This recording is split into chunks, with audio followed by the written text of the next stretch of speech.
Salut et bienvenue sur cette nouvelle vidéo. Aujourd'hui on va voir ensemble une routine complète d'échauffement pour le street workout. C'est parti. Oh, wait a minute. I couldn't get a bill paid. You couldn't buy the real thing. I was staying up in your place, trying to figure out the whole thing. I saw people doing things, almost gave up on the music thing. But we all so spoiled now. More life, more everything. Must have never had your phone tap. All they yapping on the phone shit. Pourquoi est-ce qu'il faut absolument que tu t'échauffes avant ton entraînement?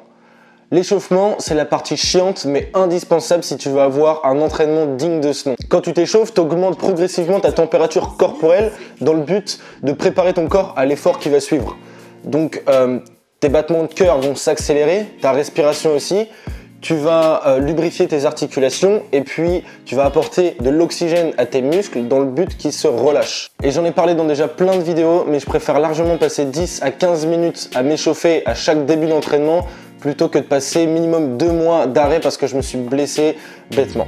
Voilà, à toi de voir. Donc l'échauffement, c'est juste indispensable si tu veux avoir des progrès durables et constants. Donc aujourd'hui, je te présente l'échauffement que j'utilise maintenant depuis quasiment 6 mois. À chaque début d'entraînement, il dure une quinzaine de minutes et avec ça, tu es sûr d'attaquer chacun de tes trainings à fond. Et donc, il est divisé en 3 parties de 5 minutes. Les 5 premières, elles sont consacrées uniquement à un exercice cardio à faible intensité qui sert justement à réchauffer ton corps et à le préparer à la suite. Donc ici, tu peux choisir n'importe quel exercice qui va impliquer le bas, mais surtout le haut du corps. Parce qu'en street workout, les 3 articulations qu'il faut bien échauffer, c'est forcément les poignets, les coudes et les épaules.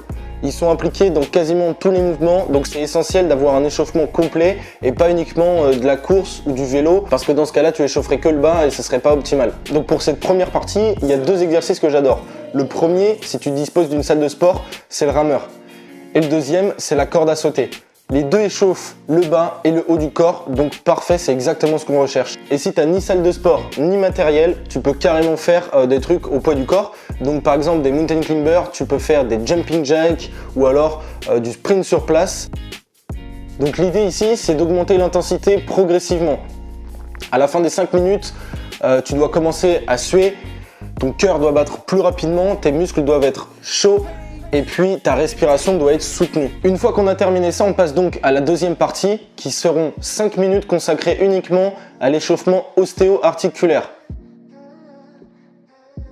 Donc ça va avoir pour but de lubrifier tes articulations et aussi d'améliorer ta souplesse légèrement pour pouvoir avoir une meilleure amplitude sur les mouvements à venir. Donc ici le top, c'est d'avoir une bande élastique à faible résistance. C'est vraiment un truc essentiel en street workout parce que non seulement ça va te servir pour t'échauffer, mais ça va aussi te servir pour des mouvements plus avancés, dynamiques ou statiques. Donc c'est vraiment essentiel et si tu n'en as pas encore, je te conseille vraiment d'aller en choper une. En plus, ça coûte quasi rien, donc n'hésite pas. Donc ici, le but, c'est de mobiliser principalement l'épaule, la coiffe des rotateurs et puis le coude. Je t'ai préparé un circuit avec 4 exercices différents qu'il faudrait que tu répètes 2 fois en faisant une dizaine de répétitions pour chaque mouvement. Droite et gauche à chaque fois.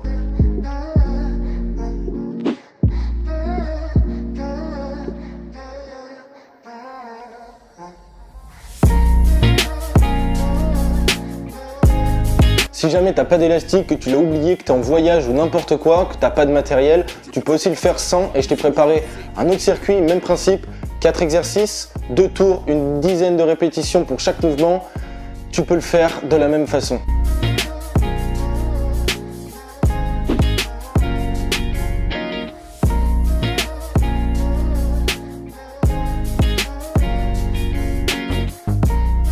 Une fois que j'en ai terminé avec cette deuxième partie, on passe du coup à la fin de l'échauffement. 5 minutes consacrées exclusivement à l'échauffement des poignets. Là, c'est quelque chose qui me correspond personnellement parce qu'à chaque début d'entraînement, j'entraîne mon équilibre. Et donc, c'est essentiel que j'échauffe bien mes poignets parce que quand tu pratiques l'équilibre, tu vas mettre énormément de pression sur tes poignets. Donc, c'est important qu'ils soient bien chauds, bien mobiles, bien résistants et prêt à être utilisé. Mais ici, c'est à toi d'ajuster en fonction de ton propre entraînement. Si tu commences par de la force, tu peux par exemple passer plus de temps sur l'échauffement ostéo-articulaire. Ça sera plus bénéfique et puis les poignets, tu les échauffes rapidement, mais tu n'es pas obligé de passer 5 minutes dessus. À toi d'ajuster en fonction de ton style d'entraînement. Donc ici encore, le but c'est de lubrifier tes articulations et puis d'augmenter légèrement ta souplesse pour pouvoir avoir une meilleure amplitude sur les mouvements. Donc comme avant, juste là, au lieu de se focaliser sur les épaules, les coudes on va se focaliser sur les poignets. Donc ici aussi, je t'ai préparé un petit circuit, 4 exercices, 3 tours au lieu de 2, et puis tu réalises une vingtaine de répétitions pour chacun des exercices.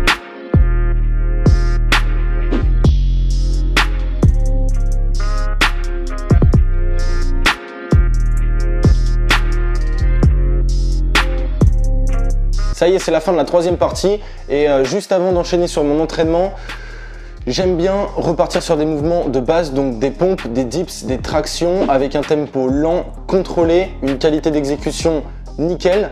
Et là, je fais pas beaucoup de répétitions, je vais pas à l'échec forcément, je me crame pas et je garde ma force pour la suite. Donc je fais, je sais pas, tout dépend des exercices, mais je peux faire, dès que je commence à fatiguer, en fait, j'arrête tout simplement.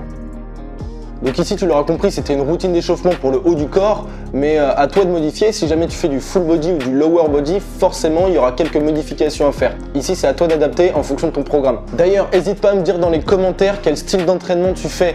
Est-ce que tu es plutôt un partisan du full body? Est-ce que tu fais du split? Est-ce que tu fais du PPL? Est-ce que tu fais du lower body, upper body? Ou alors est-ce que tu t'en fous royalement et tu fais comme ça vient? N'hésite pas à me le dire dans les commentaires, ça m'intéresse vraiment, ça me permettra de vous aider mieux à l'avenir. En tout cas, j'espère que ça t'a plu, que ça va te servir et que grâce à ça, tu ne te blesseras pas et que tu pourras améliorer tes performances sur tes entraînements.